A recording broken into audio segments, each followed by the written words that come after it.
پاکستان اور افغانستان کے درمیان مذاکرات کا دوسرا دور استنبول میں جاری ہے، جبکہ پاکستان کے وزیر دفاع نے مذاکرات سے معاملات طے نہ ہونے کی صورت میں کھلی جنگ کی دھمکی دے دی ہے۔ ترکیہ کی میزبانی میں پاکستان اور افغانستان کے وفود کے درمیان ہونے والے مذاکرات استنبول کے مقامی ہوٹل میں جاری ہیں، جس میں دوحہ میں طے پانے والے معاہدے پر عمل درآمد کا جائزہ لیا جا رہا ہے۔ خبری ذرائع کے مطابق استنبول میں ہو رہے مذاکرات میں طالبان کی نمائندگی نائب وزیر داخلہ رحمت اللہ مجیب کی قیادت میں اعلیٰ سطحی وفد کر رہا ہے، جبکہ پاکستان کی جانب سے سیکورٹی حکام پر مشتمل 2 رکنی وفد مذاکرات میں شریک ہے اور گزشتہ دور کے مذاکرات کی تجاویز پر غور کیا جا رہا ہے۔ اس درمیان پاکستان کے وزیر دفاع خواجہ آصف نے سیالکوٹ میں میڈیا سے گفتگو میں واضح الفاظ میں کہا کہ معاملات مذاکرات سے طے نہ ہوئے تو افغان طالبان رجیم اور ہماری کھلی جنگ ہے۔ خواجہ آصف نے تصدیق کی کہ پاکستان اور افغانستان کی سرحد پر 4-5 دن سے کوئی واقعہ رونما نہیں ہوا ہے۔ ان کا کہنا تھا کہ ہم نے 40 سال افغانوں کی مہمان نوازی کی ہے۔ پاکستان کے وزیر دفاع نے دھمکی دیتے ہوئے کہا کہ آپشن ہیں، اگر مذاکرات میں معاملات طے نہ پائے تو ہماری تمہاری جنگ کھلی ہے۔ ایک ایجنڈا ہونا چاہیے، ہم اخوت کے ساتھ باہمی ہمسائے کے طور پر رہیں۔ غزہ میں جنگ بندی معاہدے کے باوجود صہیونی حکومت کے حملے بدستور جاری ہیں اور شہداء کی مجموعی تعداد بڑھ کر 68,519 ہو گئی ہے۔ فلسطین کی وزارت صحت نے اپنے ایک بیان میں کہا کہ گزشتہ 48 گھنٹوں کے دوران 19 شہداء کی لاشیں اسپتالوں میں منتقل کی گئیں، جن میں سے 4 کو صہیونی فورسز نے براہ راست نشانہ بنایا، جبکہ 15 لاشیں ملبے تلے سے برآمد ہوئیں۔ اس دوران 7 افراد زخمی بھی ہوئے ہیں۔ فلسطین کی وزارت صحت کے مطابق 11 اکتوبر 2025 کو جنگ بندی کے نفاذ کے بعد سے اب تک 93 فلسطینی شہید اور 324 زخمی ہوئے ہیں، جبکہ 464 لاشیں ملبے کے نیچے سے نکالی گئی ہیں۔ یوں 7 اکتوبر 2023 کے آپریشن طوفان الاقصی کے آغاز سے لے کر اب تک فلسطینی شہداء کی کل تعداد 68,519 اور زخمیوں کی تعداد 1,70,000 سے زائد ہو گئی ہے۔ دوسری جانب غزہ میں میڈیکل ریلیف آرگنائزیشن کے سربراہ محمد ابو افش نے کہا ہے کہ ہمیں امید تھی کہ جنگ بندی کے بعد امدادی سامان اور طبی ضروریات غزہ پٹی میں داخل ہو سکیں گی، لیکن مشکلات اب بھی برقرار ہیں۔ طبی خدمات اور وسائل کی شدید قلت کے باعث ہم سب شدید دباؤ میں ہیں۔ برازیل کے صدر لولا ڈی سلوا نے اقوام متحدہ اور دیگر بین الاقوامی اداروں پر تنقید کرتے ہوئے کہا ہے کہ ادارے انسانی المیوں کو روکنے میں مکمل طور پر ناکام ہو چکے ہیں اور غزہ میں جاری نسل کشی کے سامنے بے بس نظر آ رہے ہیں۔ خبروں کے مطابق کوالالمپور میں ملیشیا کے وزیر اعظم انور ابراہیم کے ساتھ ملاقات کے بعد پریس کانفرنس میں برازیل کے صدر نے کہا کہ دنیا کیسے طویل عرصے سے جاری غزہ کی نسل کشی کو قبول کر سکتی ہے۔ انہوں نے کہا کہ اقوام متحدہ اور سلامتی کونسل جیسے ادارے جو ایسے واقعات کی روک تھام کے لیے قائم کیے گئے تھے اب مؤثر نہیں رہے۔ برازیل کے صدر نے بالواسطہ طور پر امریکی صدر ٹرمپ پر تنقید کرتے ہوئے کہا کہ ایک حقیقی رہنما کے لیے عزت اور وقار نوبل انعام سے کہیں زیادہ اہم ہے۔ یہ بیان ایسے وقت سامنے آیا ہے جب ٹرمپ اپنے ایشیائی دورے میں آسیان اجلاس میں برازیل کے صدر ڈی سلوا سے ملاقات کرنے والے ہیں۔ دونوں ممالک کے تعلقات حالیہ مہینوں میں اس وقت کشیدہ ہو گئے تھے جب سابق صدر جائر بولسونارو، جو ٹرمپ کے قریبی اتحادی سمجھے جاتے ہیں، کو 2022 کے الیکشن کے بعد مبینہ بغاوت کی سازش کے الزام میں 27 سال قید کی سزا سنائی گئی۔ اس کے باوجود واشنگٹن اور برازیل کے تعلقات میں بتدریج بہتری کے آثار دکھائی دے رہے ہیں، اگرچہ امریکی تجارتی پابندیاں اور محصولات اب بھی برقرار ہیں۔ ایران کی وزیر ٹرانسپورٹ فرزانہ صادق نے اسلام آباد میں پاکستان کے وفاقی وزیر برائے بحری امور محمد جنید انور چودھری سے ملاقات کی ہے۔ خبروں کے مطابق ملاقات علاقائی وزرائے ٹرانسپورٹ کانفرنس کے موقع پر ہوئی، جس میں 11 ممالک نے شرکت کی۔ دونوں ممالک نے سمندری نقل و حمل کے ذریعے اقتصادی تعاون بڑھانے پر اتفاق کیا۔ ساحل سمندر کے انفراسٹرکچر کی ترقی، لاجسٹک راستوں کی بہتری اور خطے کی تجارت اور سیاحت کے فروغ پر زور دیا گیا۔ پاکستان کے بحری امور کے وزیر نے ایران اور پاکستان کے درمیان براہ راست شپنگ لائن شروع کرنے کی تجویز پیش کی۔ تجویز کردہ شپنگ سروس کو تجارتی اور سیاحتی سرگرمیوں کے فروغ کے لیے کم لاگت اور مؤثر متبادل قرار دیا گیا۔ پاکستانی وزیر نے کہا کہ ایران میں ایندھن کی مناسب قیمتیں کرایوں کو مسافروں کے لیے سستا اور پرکشش بنا سکتی ہیں۔ انہوں نے مزید کہا کہ یہ شپنگ لائن زائرین کے سفر کے لیے بھی اقتصادی سہولت فراہم کرے گی، خصوصاً ایران اور عراق جانے والے زائرین کے لیے بہت ہی مناسب ہے۔ ایرانی وزیر نے تجویز کا خیر مقدم کرتے ہوئے کہا کہ ایران اور پاکستان کی بندرگاہیں خطے میں تجارت کے اہم دروازے بن سکتی ہیں۔ دونوں وزراء نے سمندری راستوں میں تعاون کو مزید مضبوط بنانے اور نئے تجارتی راستوں کی تلاش پر اتفاق کیا۔ اختتام پر دونوں ممالک نے نیو اکانومی کے فروغ اور دو طرفہ تعلقات کے استحکام کے عزم کا اعادہ کیا۔ ہندوستان کے زیر انتظام جموں کشمیر کے وزیر اعلیٰ نے کہا ہے کہ نیشنل کانفرنس نے جموں کشمیر میں راجیہ سبھا کی 4 سیٹیں حاصل کرنے کی مکمل کوشش کی۔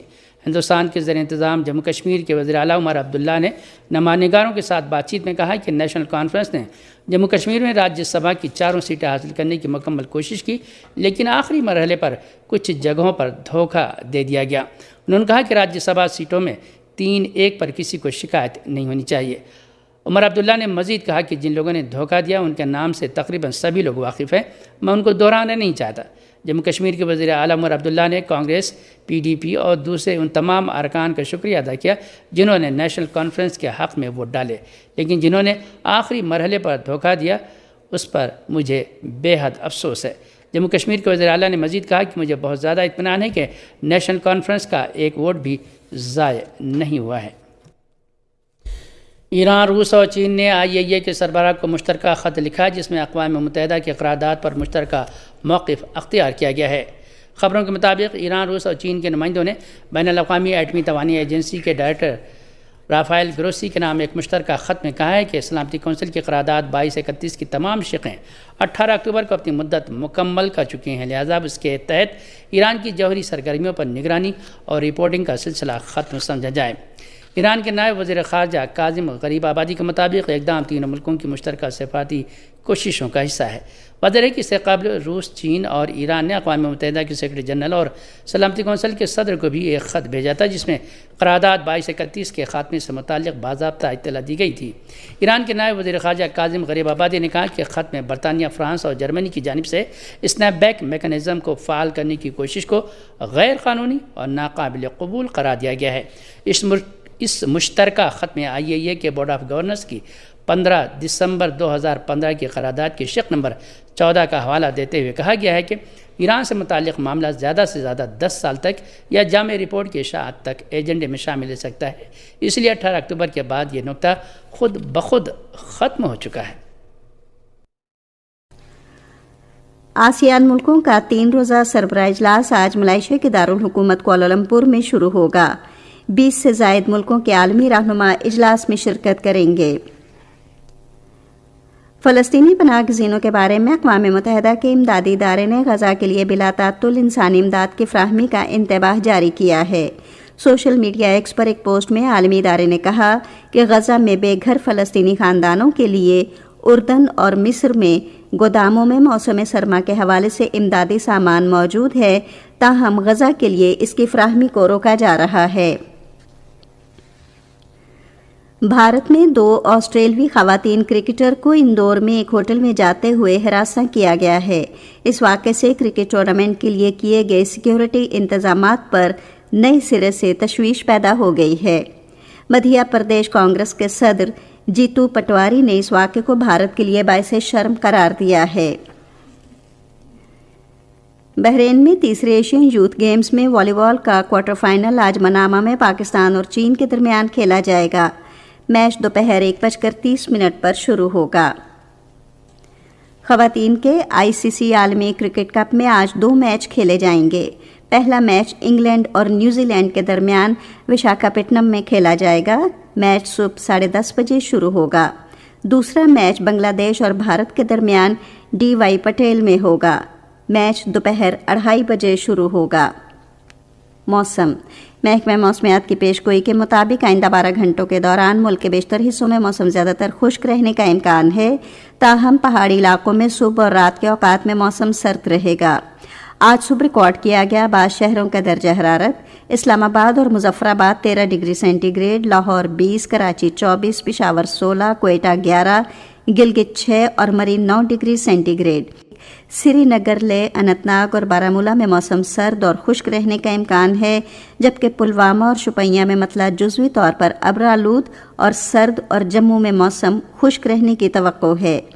آج صبح ریکارڈ کیا گیا درجہ حرارت سری نگر میں 7 ڈگری سینٹی گریڈ، جموں 16، لے -1، پلوامہ اور بارہمولہ 6، اننت ناگ اور شوپیاں میں 5 ڈگری سینٹی گریڈ۔